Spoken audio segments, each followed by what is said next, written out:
Peace be upon you. Today I wanted to look at a variation on obey God and obey the messenger. This is something I came across on YouTube. A scholar Islam. Uh, I call them the scammers of Islam because that's what they're doing. They are misguiding the masses. Because they take the verses out of context from the Quran and they chop up verses to present a narrative that's not correct, and the masses simply blindly follow them. But anyway, so these scholars of Islam, the muftis, sheikhs, and ulemas, they've always used this argument when they are told, that there's a group of people who believe in the Quran alone and they follow the Quran alone. They say, well, if that's true, then they should, heed to what the Quran says, obey God and obey the messenger. And I made previous videos on this subject, as in what the obey God and obey the messenger, what it means when it's used in the Quran. And I've looked at the context, and it is clear from the verses that it is talking about a living, breathing person. And this commandment was for those people who were with the messenger. You can't obey a dead person. This is really the reasonable argument, the reasonable answer to this idea that by following the hadith, you're obeying the messenger. The messenger had nothing to do with writing the hadith. This was written according to your own records, according to your own history. This was written centuries after Prophet Muhammad died, and we're supposed to take this claim that this was passed down, etc., etc. But that's all just nonsense. We don't need anything else besides the Quran, and the Quran and the messenger was following the Quran alone too. So this whole argument that by following the hadith you're following the messenger is pointless and baseless, and actually that's misguidance. But anyway, coming back to what I wanted to talk about, there's another place in the Quran where it says that God did not send any messenger, only that he be obeyed by the leave of God. This is really the verse that I wanted to talk about. This is chapter 4, verse 64. The way this scholar presented it was, he said, and we send any messenger only that he be obeyed by the leave of God. And he's giving you this phrase. But he's not even quoting the whole verse, because this is how they work, right? This is the trick. They take verses out of context, or they just simply take words out of the verses. They don't even quote the whole verse, because that would open up a can of worms for them.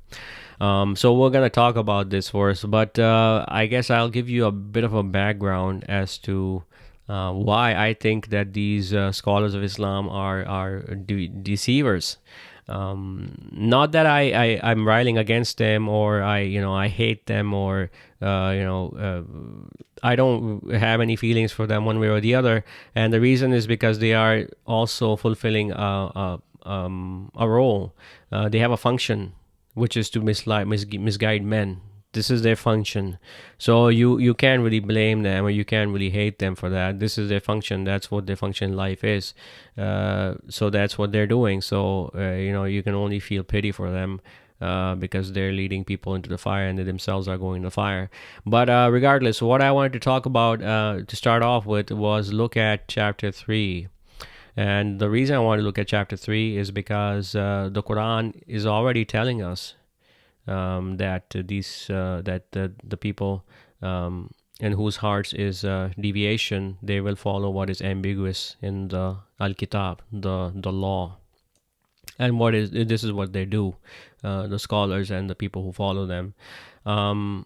Because you have to understand that the Quran actually is increasing the faith of the believers. This is what the Quran's purpose is. It's not for the disbelievers. This is why this whole idea about proselytizing and debating is all pointless, because God in the beginning of the Quran, in chapter 2, he says, and those who disbelieve, in the lazina kafaru, it is the same to them whether you warn them or do not warn them, they do not believe. Okay, so if God is saying that in the beginning of chapter 2 in the Quran is saying that it doesn't make any difference, then we would expect that these people will not really be engaged in the Quran, and that's what we find. We don't find these people to be, God is not addressing them or trying to convince them.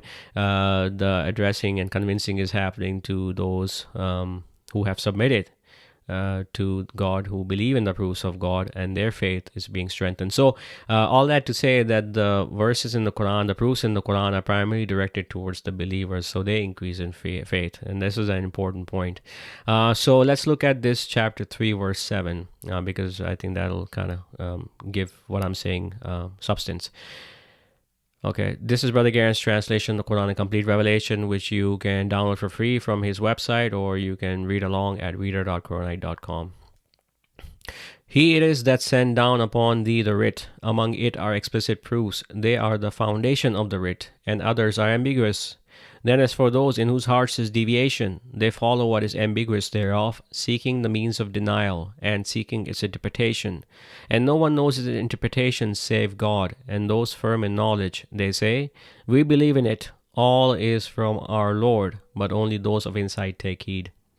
Okay, so God is saying that He it is who sent down upon thee, the Prophet Muhammad, the messenger, the writ, Al-Kitab. Okay, and Al-Kitab means the law. Okay, so God has given us laws in the Quran that have to do with what's forbidden, what's allowed, how to go about in getting married, how to go about getting divorced, what the punishments are for an adulterer, etc. So these are the laws that God has given us. Okay, and among it are among this decree, this writ, this law are explicit verses. Okay, explicit proofs is how Brother Gans translates it. But what does that mean? Okay, so if you look in Arabic, it says minhu ayatun muhkumatun. Okay, muhkumatun is coming from the word hukum, which means judgment. So God is saying that in this law, in this Al-Kitab, there are signs, verses, because every verse is a sign, is a proof. There are verses that are firm. Okay, Mokmatun, they're established, they're fortified. Okay, so Hunnu Ummul Kitab, these are the foundation of the writ, these are the mother of the law. Okay, that's what Ummu means. Ummul Kitab, this is the foundation. So to give you an example, we have in chapter 24, verse 2, the punishment for the unchaste woman and the unchaste man, that is the fornicators. It says, lash each one of the two with 100 lashes, and let not pity for them take you concerning the doctrine of God, if you believe in God in the last day, and let witness their punishment a number of the believers. Okay, so this is a firm verse. Okay, it's not open for interpretation. You're supposed to lash each of them 100 lashes. So this is what is being meant here, that this is a fortified verse. Okay, and then we move on to the ambiguous verses. Okay, others that are ambiguous, and I'll get to what this I'll give you a specific example of this verse because it's coming in this chapter 3. Okay, but just understand that the one we looked at that was talking about the lashing of the fornicator, that was clear, 100 lashes, and then the believers are to witness. Okay, but there are other commandments which are open for interpretation. They are alike, mutashabihatun. This is also used for the fruits that they are alike and not alike, as in they're similar looking. So this is the idea. This is the other verses are not clear. Then as for those in whose hearts is deviation, they follow what is ambiguous thereof, seeking the means of denial, seeking a trial. That's what the word fitna means, and seeking its interpretation. Okay. Now those people in whose hearts is a disease, like these scholars of Islam, they are taking those commandments that are not clear because they require further study. They have to read them in context. They are taking those ayat, and they are using them as a means to go away from the faith, right? That's what ibtaghal fitnat means. Fitnatun, it means that they are seeking means of denial to deny God. and they are seeking the interpretation. And I'll get to all this, because this is already giving us these people, who these people are. Because again, I'm telling you, the believers, their faith is being strengthened by these verses. Okay, so you're seeing it now. You're saying, okay, yeah, this is what these guys are doing. This is talking about them. It's already predicting this, that these people are doing this, and they're doing it. Okay, so this is the part I wanted to get to now. Okay, so those people who in whose hearts is deviation, they are following what is ambiguous thereof. Okay, seeking the means of denial, as in this is a way for them to deny the faith of God and to get out of faith. Okay, and seeking interpretation. Which what does that mean? We'll get to that again. See, I want to kind of set up the background here, set up the foundation. So this is chapter 3, verse 7. Now in this same chapter, chapter 3, is the first instance of that cherished phrase of the sheikhs, muftis, and imams who can't let go of their Bukhari. It says in chapter 3, verse 32, "Say thou, obey God and the messenger. Then if they turn away, God loves not the false claimers of guidance," or the Al-Kafirun. Okay, so here we have, right here we have, "Say thou, obey God and the messenger." This commandment is ambiguous. Okay, this is the that God referred to in the chapter 3, in the beginning, where he said that in whose hearts is disease, they follow the ambiguous. Okay, so this is the ambiguous: obey God and obey the messenger. Now they take it to mean that it means follow in the hadith literature, etc. But those firm in knowledge, because they have read things in context and they are understanding the Quran as it should be understood by as a whole, they understand that to me, obey God and the messenger, as in the messenger was alive and he was deciding the affairs of men using the book of God, using the Quran, and they turned away. And this is what is being referred to. And we're going to look at that specific verse, that the best God did not send any messenger, only that he be obeyed. But we're going to try to do this in a kind of a systematic way so we don't get lost in the bushes and the confusion, which is where the scholars of Islam thrive in, by the way. So now, having established that, let's look at here. Okay, this is obey God and obey the messenger. I've already treated this separately in a different video. I'll put a link in drop down box below so you can watch that video. But let's look at this phrase, and we send any messenger only that he be obeyed by the leave of God, because this is what I want to concentrate on. Okay, so let's start. Obviously, I'm trying to read this in context, so I think.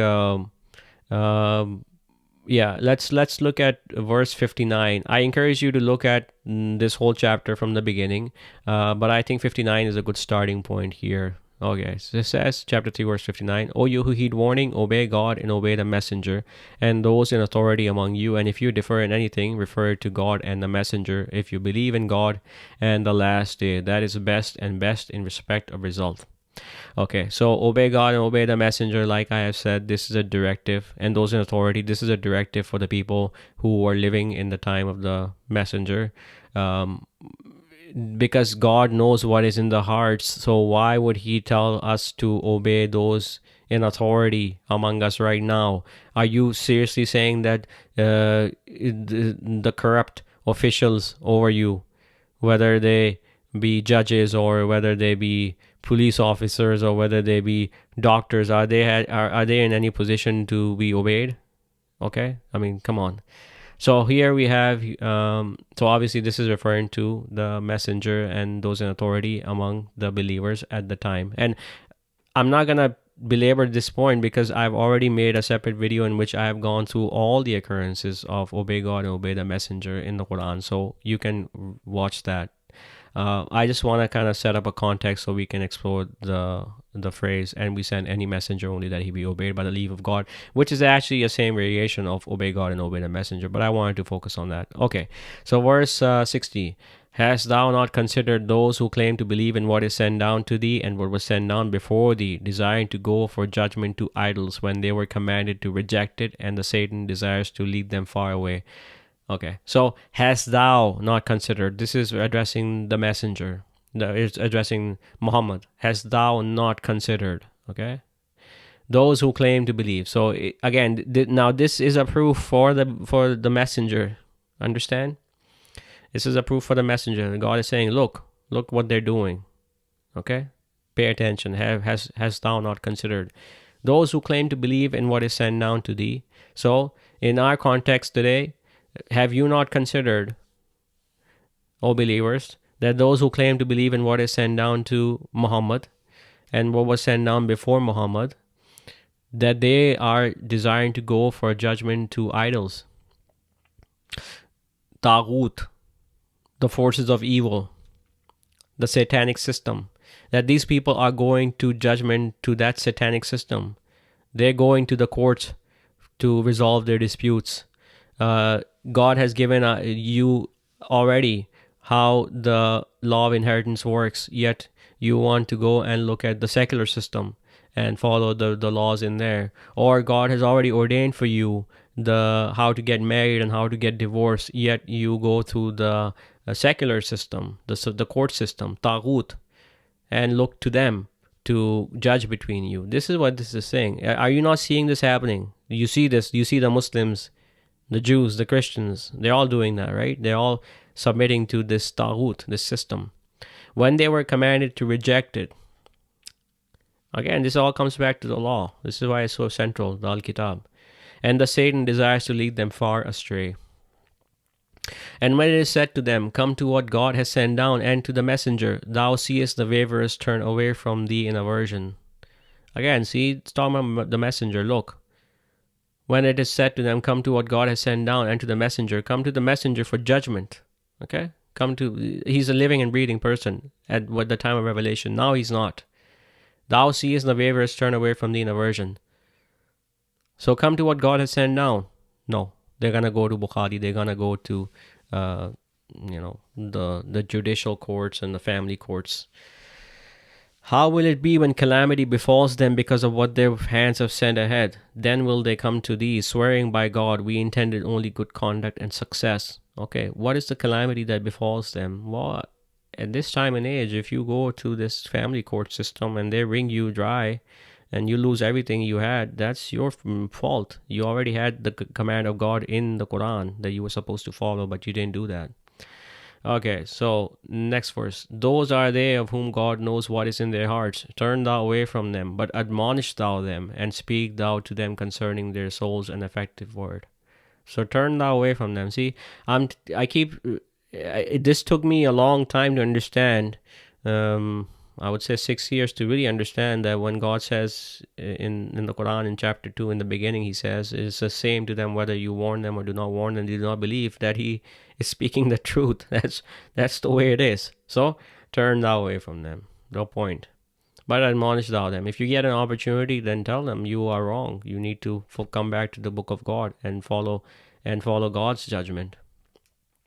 Now we come to the verse that is taken out of context, that's chopped up to suit the scholars' vain desire. Verse 64. And we sent any messenger only that he be obeyed by the leave of God. And had they, when they wronged their souls, come to thee and asked forgiveness of God, and the messenger had asked forgiveness for them, they would have found God accepting of repentance and merciful. This is the whole verse. Okay, so we're seeing this is during Prophet Muhammad's time that he is to be obeyed. That's what it means. Nothing to do with following Bukhari. Nothing to do with that. It's just straightforward, obey the messenger. Because the messenger was also obeying God in the sense he was following the Quran, right? And I made a separate video on this, why Muhammad was the first Qur'an-alone follower, because it's true. The only wahi he got, the only revelation he got from God was the Quran. That's all he had. And he was following the Quran. That's all he was doing. If you want to follow him, then follow the Quran. And I'll get to that at the end of this video. Okay, to continue. But no, by thy Lord, they do not believe until they make thee judge in what arises between them, then find in their souls no distress at what thou decidest, and submit fully. Okay, so they were supposed to make Prophet Muhammad the judge for the disputes that came between them, and they were supposed to submit to his judgment. And just to be clear, Prophet Muhammad was using the Quran. as the criterion, okay? And I don't want any ambiguity on this point either, so I'll show you um, the directive that was given to Prophet Muhammad as to judgment. Okay, see, so this is a big passage. This is chapter 5. Sorry, I'm gonna be looking at. Yeah, let's just read the whole thing. Bear with me; it's important. Okay, chapter 5, verse 41. I think that's kind of where this context. Yeah, that's where the context is. Okay, O messenger, let there not grieve thee those who compete in denial among those who say we believe with their mouths when their hearts have not believed, and among those who hold to Judaism are eager listeners to lies, eager listeners to another people who have not come to thee. They twist words from their places, saying, if this be given you, receive it, but if it be not given you, beware. And whom God wishes to try, thou wilt not have power for him against God in anything. Those are they whose hearts God desires not to purify. They have in the world disgrace, and they have in the hereafter a great punishment. Eager listeners to lies, hardy consumers of illicit gain, and if they come to thee, judge thou between them, or turn thou away from them. If thou turnest away from them, they will not harm thee at all. But if thou judgest, judge thou between them with equity. God loves the equitable. And how come they to thee for judgment when they have the Torah, wherein is the judgment of God? Then turn away after that, and those are not believers. We send down the Torah, wherein is guidance and light. The prophets who submitted judged thereby those who hold to Judaism, as did the rabbis and the religious scholars, with what they were given charge of the writ of God, and were there two witnesses. So fear not mankind, but fear me, and sell not my proofs at a cheap price. And whoso judges not by what God has sent down, it is they who are the false claimers of guidance. And we prescribe for them therein a life for a life, and an eye for an eye, and a nose for a nose, and an ear for an ear, and a tooth for a tooth, and for wounds just requital. But whoso forgives it by way of charity, it is an expiation for him. And whoso judges not by what God has sent down, it is they who are the wrongdoers. And we sent Jesus, son of Mary, in their footsteps, confirming what was before him of the Torah, and we gave him the gospel, wherein was guidance and light, both confirming what was before him of the Torah, and as guidance and admonition for those of prudent fear. And let the people of the gospel judge by what God sent down therein, and whoso judges not by what God has sent down, it is they who are the perfidious.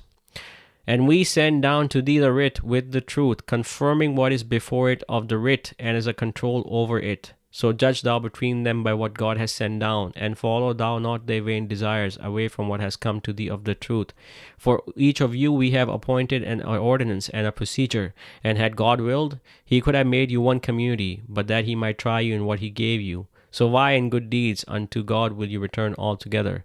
And he will inform you of that wherein you differed. And judge thou between them by what God has sent down, and follow thou not their vain desires, and beware thou of them, lest they seduce thee away from some of what God has sent down to thee. And if they turn away, know that God but intends to afflict them for some of their transgressions, and many among men are perfidious. Is it the judgment of ignorance they seek, and who is better than God in judgment for people who are certain? Okay, let's just look at verse 48 and 49 of this whole set I gave you, because this is really the crux of this, okay? And we send down to thee, to the messenger, the writ, the al-kitab, with the truth, okay? Bil haqqin, with it contains the truth, the right, al-haq, confirming what is before it of the writ, and as a control over it. So this is the law. You're given the law. You're given the law that this law was given to all the other communities before you, the Jews and the Christians, and they chose to not follow it. So this law again is being given to you. Are you following this law? No, you're following the laws of the state, of the land, of Bukhari. You're not following the law of God. Okay. Prophet Muhammad is being exhorted. So judge thou between them by what God has sent down, and follow thou not their vain desires. So was supposed to, he was supposed to, and he did judge by God's book. You see, for each of you we appointed an ordinance and a procedure. So every community that was given the al-kitab, they had their laws, The law is the same.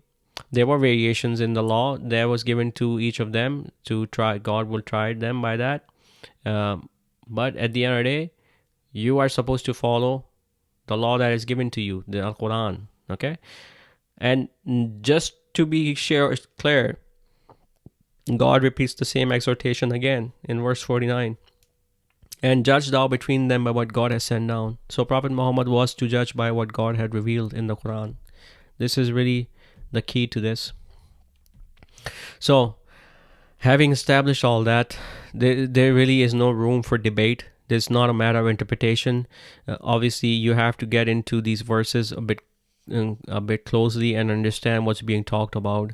And that's why I think it's so central to bring out the laws from the Quran and present them to the people so that they also, the believers actually, to follow them, okay? Because it's so key. This is what we mean by belief, that we are following, we are upholding the commandments of God. See, it's so central. Anyway, so I think this video is getting too long, so I'm gonna just wrap this up by giving you the last chain of this.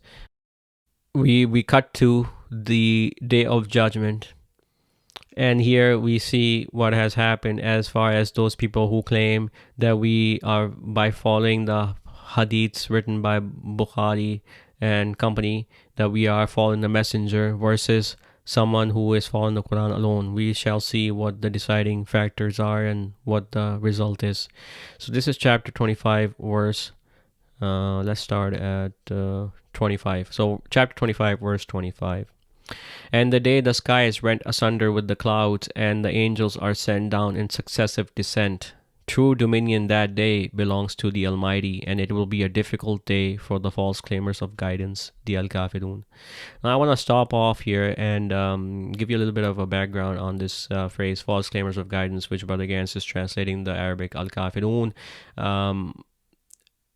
If you read the Quran carefully in chapter 2, it talks about the Al-Kafirun in the sense that they claim to believe when they do not believe. So these are the religionists, okay? These are not the atheists. These are the religionists. They are claiming to believe in God in the last day, but they don't really believe. They are not upholding the commandments of God. So just keep this in mind. So again, verse 26, true dominion that day belongs to the Almighty, and it will be a difficult day for the false claimers of guidance. Because see, now the judgment is here. And it's a difficult day for the false claimers of guidance, because their charade, their scam is over. The scam is over. See, it's all now. Everything will be opened up, revealed. And the day the wrongdoer will bite his hands, he will say, "Would that I had taken with the messenger a path." You remember this wrongdoer? Because when I was reciting to you those verses in the Quran, this popped up here. And I want to go back to that, because you have to kind of... yeah, here you go. So this is chapter 5, verse 45. And we prescribe for them therein a life for a life, and an eye for an eye, and a nose for a nose, and an ear for an ear, and a tooth for a tooth, and for wounds just requital. But whoso forgives it by way of charity, it is an expiation for him, and whoso judges not by what God has sent down, it is they who are the wrongdoers. So there you go. That's the wrongdoers. See? They're not judging by what God has sent down. Okay, so continuing on with this... chapter 25, verse where were we? Yeah, verse 27. And the day the wrongdoer will bite his hands, he will say, "Would that I had taken with the messenger a path." Okay, so here you go, follow the messenger. Now this wrongdoer, because he wasn't following the messenger, he was following Bukhari, he said, "Oh man, I'm screwed." Okay, here you go, verse 28. Woe is me, would that I had not taken such and such for a friend. And who is he talking about here? He's talking about Satan. He led me astray from the remembrance after it reached me, and the Satan is to man a traitor. Now I remember I told you that most of these scholars of Islam, they are misguiding men.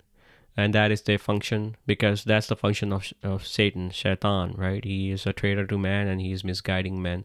And if you actually go and listen to most of their speeches, and the muftis and sheikhs and all this, most of the time they're talking about hadith or they're talking about some personal stories. They rarely talk about the Quran. So he led me astray from the remembrance after it reached me, as in they led me astray from the Quran, because the Quran is the remembrance.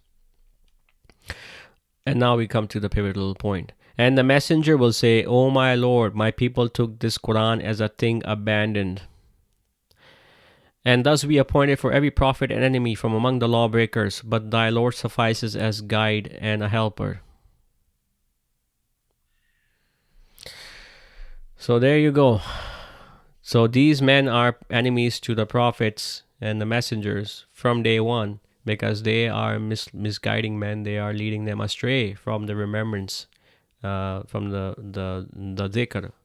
In our times, that is the Quran. They are taking them away, and they are setting up laws. They are forbidding and allowing things that God has not allowed and forbidden in the Quran, and this is really the crux of it.